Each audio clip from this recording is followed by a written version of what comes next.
Continuamos aquí en Tele Santo Domingo y en Ojalá. Hoy una visita siempre distinguida. Aquí el doctor Rafael Sánchez Cárdenas, ex ministro de Salud de nuestra República Dominicana y además de eso alto dirigente del Partido de la Liberación Dominicana, de su comisión o secretaría de salud. No hablemos de salud para comenzar, doctor. Denos su evaluación de esto que ha estado ocurriendo en estos días que hemos visto por primera vez, ¿verdad? Los debates. Candidatos están debatiendo. Y creo que es importante que conozcamos la opinión suya sobre lo que ha pasado ahí. Bueno, saludos Ramón y a toda la audiencia de Tele Santo Domingo. Yo creo que este final de campaña está trayendo cosas bastante interesantes. Una de las grandes sorpresas ha sido la eficacia, la inteligencia, las destrezas, el expertise mostrado por Soraima Cuello, candidata vicepresidencial y acompañante del candidato Abel Martínez por el Partido de la Liberación Dominicana.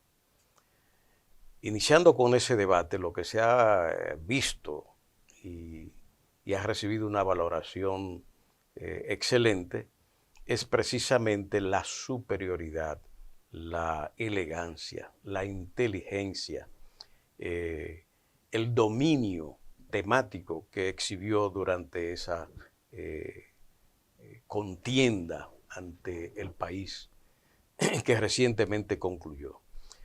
Eso es un buen augurio de, digamos, el nuevo liderazgo que se puede presentar ante el país y qué bueno que así haya sido.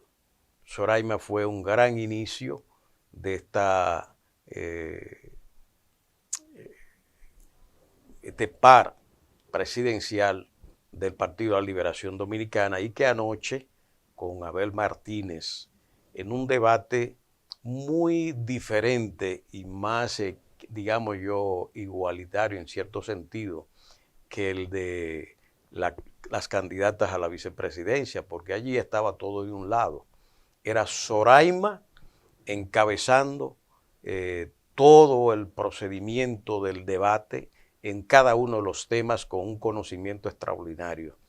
En el debate presidencial, el candidato Abel Martínez fue mucho más puntual en el señalamiento y confrontación de las políticas del presidente, que su participación estuvo básicamente en resaltar acciones de gobierno, de su gobierno, que evidentemente no tenían una validación suficiente ante la población y ante el candidato Abel Martínez.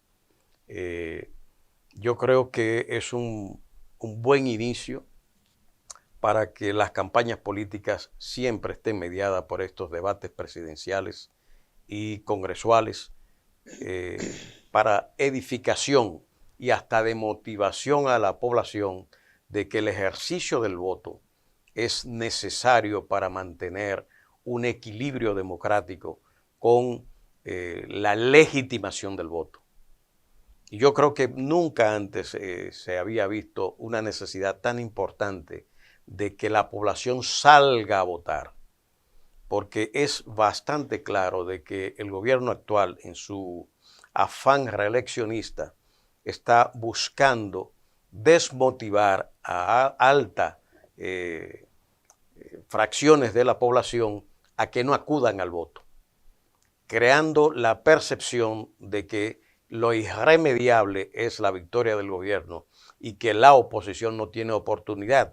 Y por tanto, todos aquellos que en las encuestas están manifestando disgusto con el estado de los precios de los alimentos, la inflación, con el estado de la inseguridad pública, que cada día se va manifestando más como una preocupación importantísima para los ciudadanos,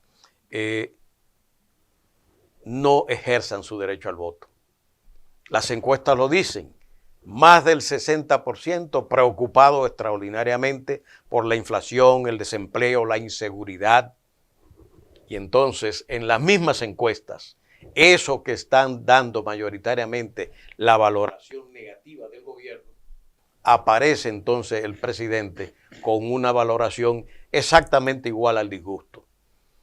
Yo creo que aquí, y ahora recientemente sale una encuesta de Gallup, según lo que he visto, que empieza ya a desmontar desde ese pináculo al presidente y a ponerlo más cerca de la tierra a como lo tratan de poner. ¿Qué dice Galo? Bueno, lo que han dicho que es ronda el 45-48%.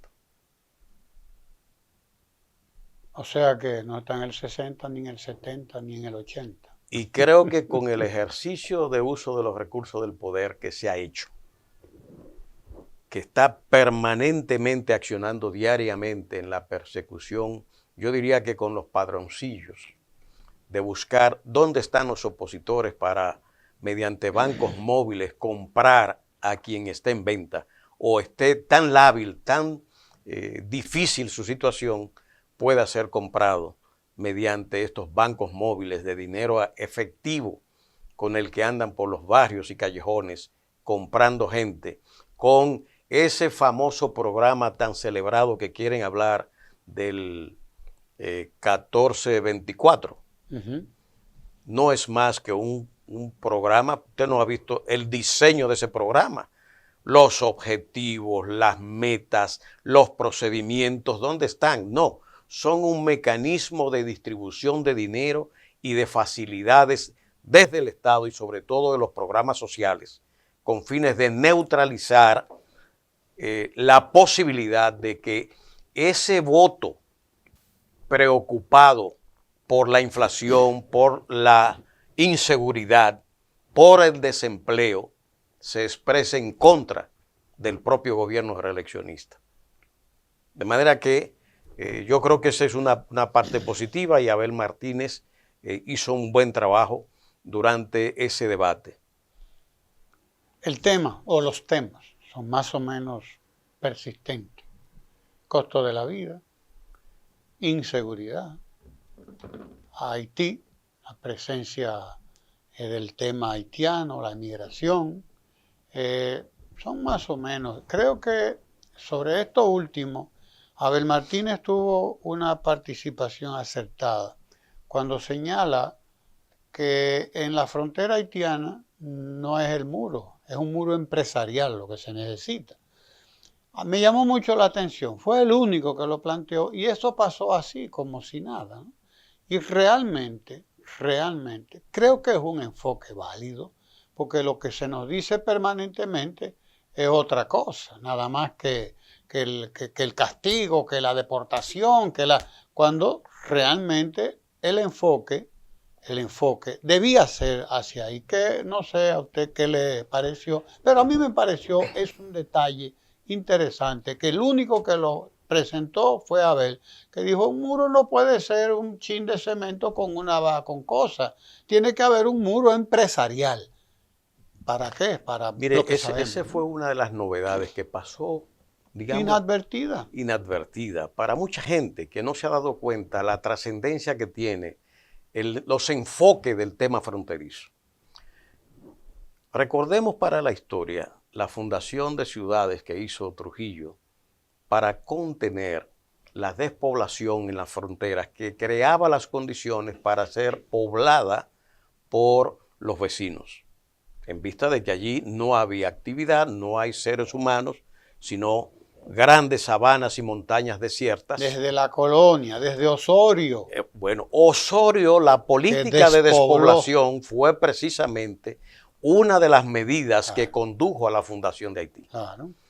Por el error de una política de despoblación. Y eso generó esto que hoy estamos lamentando.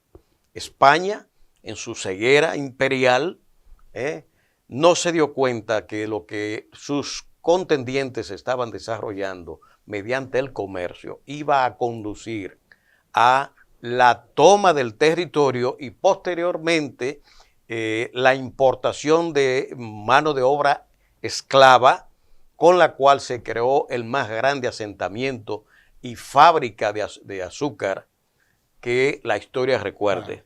La colonia más rica durante esos años fue Haití, mediante una explotación de la mano de obra esclava, inmisericordia, inhumana, donde la vida de un esclavo rondaba los 7, 8 años. Esa era la verdad. Y eso nos da una medida de la capacidad destructiva que tenían los colonizadores para imponer sus intereses materiales e imperiales. Bueno, Abel ahora, recuperando todo ese enfoque y esas historias, plantea de que la respuesta frente a Haití no puede ser ni militar, esencialmente, que es contingente, ni el murito que están haciendo, pero sí en el desarrollo de una idea que ya se está planteando en la sociología moderna, del desarrollo en las fronteras de ciudades gemelas, que son los muros de contención para los fenómenos migratorios tal y como se están produciendo hoy día. Y como está ocurriendo en la frontera de Estados Unidos. Exactamente. Entonces, esa población, ese entramado de negocios que se dan en las fronteras, solamente pueden contenerse mediante el desarrollo de ciudades sostenibles, productivas, que pudieran facilitar el comercio y los intercambios entre los dos países, pero donde el territorio no se ve amenazado debido a la implante poblacional que el país tendría en toda la frontera nacional. Esa sería la mayor respuesta, y yo creo que tanto el empresariado como la clase política debiera poner atención a ese planteamiento de Abel Martínez, innovador, nuevo, un reenfoque del tema fronterizo al que toda la sociedad debiera poner atención y dejarse de andar con estos escarceos ligeros con que se está enfocando el tema fronterizo en la República Dominicana. Un acierto extraordinario de Abel Martínez. Los debates son casi siempre vistos por o vendidos a la población también, porque eso se hace, ¿no? Vistos como una pelea de gallos y una cierta propaganda, y a ver cuál se ve mejor y cuál esto y cuál lo otro, pero realmente cuando se va a los temas es ahí donde está lo importante, porque sacamos uno, que es este enfoque, ¿no?, que planteó Abel del muro empresarial, de empresas que se desarrolla ahí. Empresa y poblacional. Y poblacional, claro. Desarrollar empresas, evidentemente, que conlleva el desarrollo de poblaciones cercanas que alimenten esas empresas de mano de obra. Claro. Entonces, hay asentamientos, es un asentamiento que implica la sostenibilidad mediante empresas. Claro. El otro tema que yo vi que pasa así, inadvertido también, porque los temas son los temas. Claro. Son los que hay que destacar en todo esto, porque son la sustancia, lo otro es la forma. Claro. Lo otro es la forma, el cómo se viste, el cómo lo dice, el cómo... No, los temas son la sustancia. Y es que en un momento, también Abel Martínez, contrario a los otros contendores o contendientes, planteó el tema del medio ambiente. Tema del medio ambiente, y trajo a colación la muerte de un joven que fue asesinado recientemente allí por el problema de que él es un defensor de los recursos, de un recurso determinado y de un río determinado, el río Tideo, que lo están saqueando. Entonces, él planteó ese tema, lo llevó allí a ese escenario, y creo que eso es muy importante. También planteó el problema de las barcazas de la muerte, esta que se instalaron ahí en Asua, de los negros. Y creo que es un tema también importante que Abel Martínez planteó y que sin embargo los otros lo dejaron pasar ahí. Creo que la cuestión medioambiental también es un tema fundamental. Sí, fíjese que hay una huida del gobierno cuando de medio ambiente se trata. Porque este gobierno llegó con un trastorno en el manejo del medioambiental.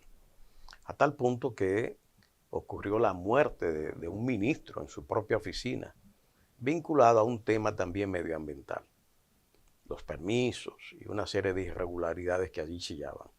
Pero hay una cosa que es observable para todas aquellas personas que transitan en las carreteras nacionales. La autopista del sur está llena de volquetas de arenas y grava que viven circulando por centenares. Diariamente usted la puede ver, que siguen degradando los ríos, las dunas y una serie de recursos medioambientales de esa zona, e igualmente en la zona del Cibao y la zona del Nordeste. La depredación que se está dando aquí es una cosa impresionante. Y ahora recientemente he visto cómo en la frontera también se han hecho denuncias de cómo los haitianos están una laguna de la zona desmontando los árboles que son de soporte a esa fuente acuífera. Eso está por todos lados. Los incendios a los que hizo alusión el candidato presidencial del Partido de la Liberación Dominicana, Abel Martínez, cómo aquello sigue fluyendo sin que las autoridades se hayan hecho cargo de eso. Los procesos de siembra de árboles y reforestación prácticamente es un cuento más de publicidad que de efectos positivos. De manera que, y aquí vale recordar, esfuerzos sostenidos como que hizo el Partido de la Liberación Dominicana con Quisqueya Verde, con Jaime David Fernández a la cabeza, miembro del Comité Político del PLD y en ese entonces vicepresidente de la República, que hizo un trabajo excelente en esa dirección. Esos esfuerzos que posteriormente durante el gobierno de Danilo Medina se continuaron repoblando montañas que estaban prácticamente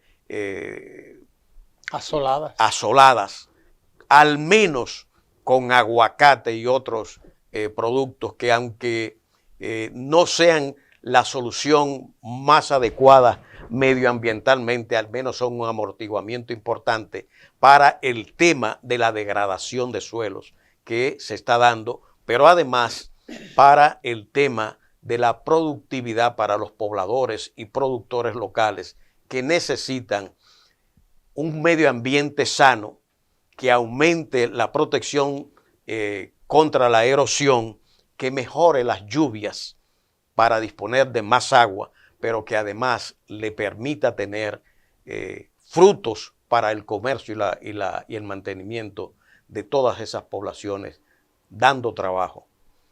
Todos esos esfuerzos.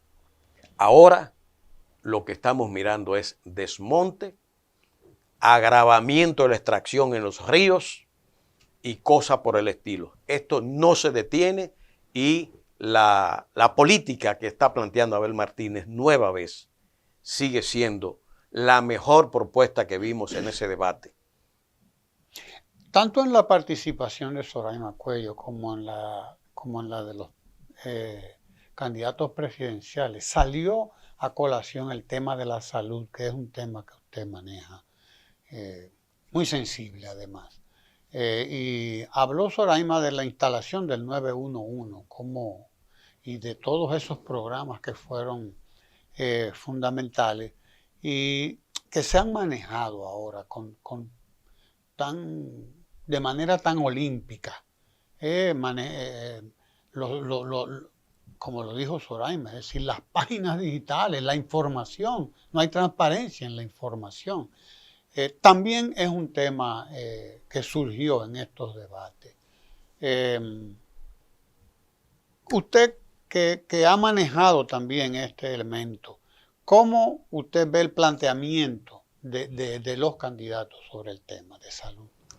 Bueno, Soraima fue demoledora en su presentación en ese debate, con evidencias fundadas en los propios portales del gobierno, que la vicepresidenta en buena medida dio connotación de desconocer, porque ante la embestida de Soraima con la información y los datos, ella lo asumía de que esos datos provenían de una biblioteca desconocida, sin darse cuenta que en sus portales institucionales estaba la información de la que todos los técnicos se sirven cuando están disponibles. El tema es que una de las respuestas del gobierno de manera general ha sido el anular, subir a las plataformas las informaciones a tiempo y completa para que toda la sociedad, todos los técnicos que trabajan en sus áreas específicas puedan disponer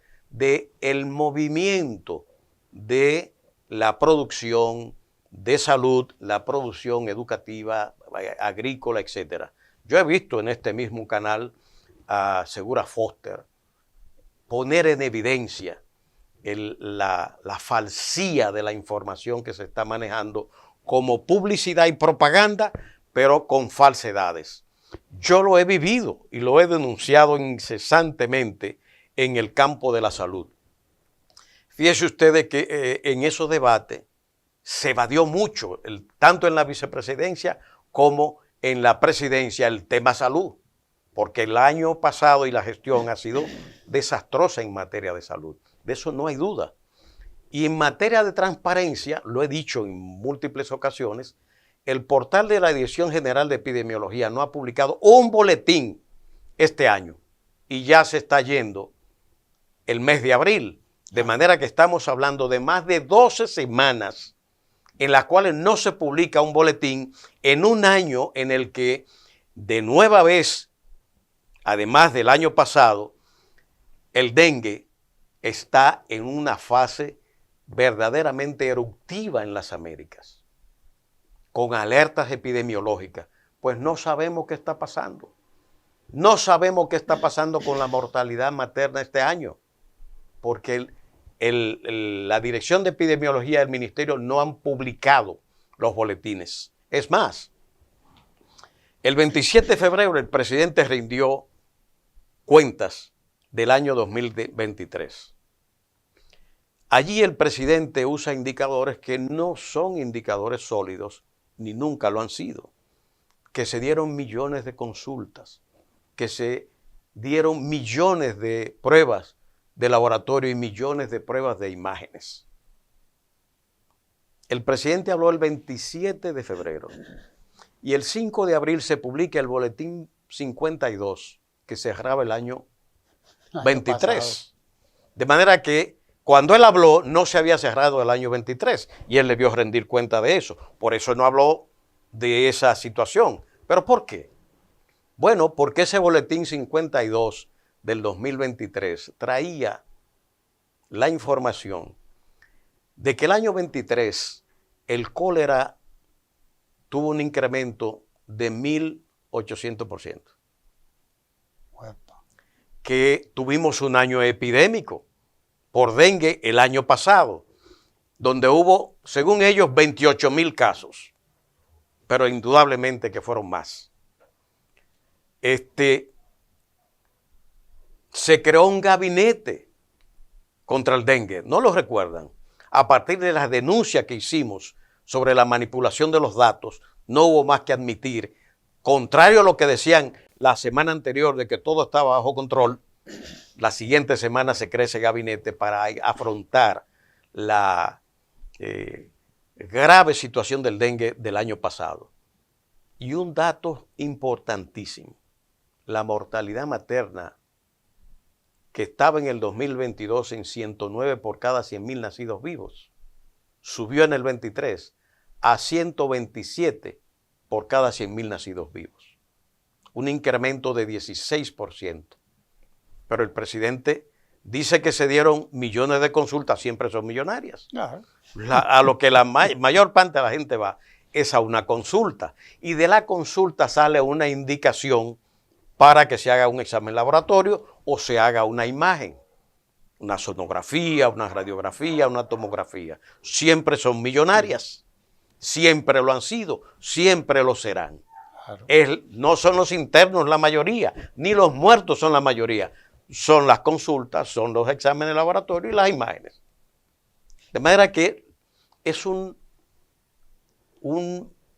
voltereta propagandística del presidente llevar a la Asamblea Nacional semejante información y no decirnos, tenemos que trabajar el tema de la mortalidad materna que se sigue incrementando. En el año 19, durante el gobierno del presidente Medina, dejamos en 94 fallecimientos por cada 100.000 nacidos vivos. 2023, 127 por cada 100.000 nacidos vivos. De manera que no hemos regresado al 19. Y mucho menos avanzar en el logro de los ODS con relación a este tema que plantean 70 fallecidas por cada 100.000 nacidos vivos. Nosotros dimos un golpe en el 19 al bajar de 208 a 94 las fallecidas, que son 14 puntos en un año.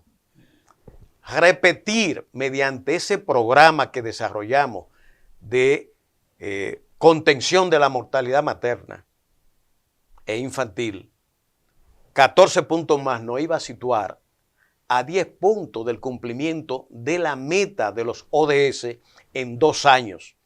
De manera que para el año que viene, la República Dominicana, de seguir ese programa que se diseñó con acompañantes en los barrios más calientes de los embarazos de adolescentes y más carenciados, la República Dominicana pudo y podía de haber dado continuidad a esa política de gobierno en materia de mortalidad materna infantil, reducir y lograr los ODS antes del 2030. Eso se ocultó y ahí está. La mortalidad neonatal, 14 por cada 1.000 nacidos vivos. En el 19, 12 por cada 1.000 nacidos vivos. De manera que la leptospirosis aumentó un 78%. Salud colectiva fue un desastre. La tosferina aumentó sobre el 60%. La difteria un 21%. Un desastre. Por eso no se habla de tema salud. ¿Y qué decir de los medicamentos? No se habló de los medicamentos, que han aumentado sobre el 50% y son una grave amenaza para la salud del dominicano. Del costo de la salud, el 50% casi es medicamentos. De manera que la necesidad... Pero el presidente Abinader habló maravillas de eso ahora en el debate, sobre el costo de los medicamentos y el programa de medicamentos de alto costo. ¿Cómo es? Bueno, fíjese, el presidente siempre habla de todos esos temas, pero contra el grito de la calle. Es como un tapaboca que le quiere poner al grito por lo que no se da. Y la propaganda colocando que sí se da. Entonces, la calle gritando y el presidente cantando de que las cosas se están cumpliendo, como él dice. ¿Se ha visto un cuadro que se llama El Grito, de Edward Munch? Sí, cómo no. Vamos a ponerlo ahí. Ese grito es el que él está tratando de correctamente. Acallar. Esa es la cosa. De manera que, fíjese usted que el tema de los medicamentos en alto costo, la situación sigue. Y han triplicado la inversión para aumentar 4.000 pacientes nada más. Y eso es doloroso. Las boticas están desabastecidas, el desabastecimiento hospitalario, el deterioro en los hospitales. Es tremendo. Eso es en salud. Agricultura, yo creo que lo que Segura Foster ha expuesto, es una pena que se esté hablando aquí de aumento de la producción arrocera, como se está diciendo, y de otros rubros, cuando es todo lo contrario, con grandes importaciones. Hay un crecimiento de las importaciones, sin lugar a dudas. Es que eso deja mucho. Exactamente. El presidente habló de la educación y del éxito de PISA. PISA se hizo la evaluación en 2022. ¿Cómo me van a decir a mí que el puntaje de aumento y mejora en PISA se consiguió durante los 4 meses de 2020 que ellos le tocó gobernar y el año 21? Y que el producto de eso fue, como él dijo ahí, de que se dieron clases por televisión y a distancia. Cuando todos sabemos las graves dificultades denunciadas por las propias madres que hubo en ese año. Eso no fue un año de educación exitoso. Eso no fue un año que podamos celebrar. Que el esfuerzo que se hizo iba en la dirección de al menos rescatar algo del programa académico. Perfecto, pero no lo ponga como explicación de la mejora de PISA. PISA mejoró porque se construyeron las escuelas y aulas que se necesitaban, quedando 11.000, que no habló tampoco de ella, como lo resaltó Soraima, pendiente y no la terminaron. Y hubo que hablar de contratar furgones para crear aulas. De manera que esa es la admisión de que el gobierno Medina iba en la buena dirección de proveer la infraestructura escolar adecuada y que ellos no la continuaron, las escuelas que estaban ahí, las 11.000 aulas pendientes. Pero además, el tema social que habitualmente en educación no se toma, el impacto que tiene el hambre, la ausencia de libros, de uniformes, de mochilas, de útiles escolares en los resultados escolares, la tanda extendida con el desayuno, con el almuerzo y la merienda, impactó las posibilidades de deserción, de bajo rendimiento, y eso es lo que explica el resultado de PISA. Porque no lo explica la pandemia, que él mismo admite que estamos bajo la pandemia y no me diga que en esas circunstancias fue donde se lograron los mejores resultados pedagógicos y académicos.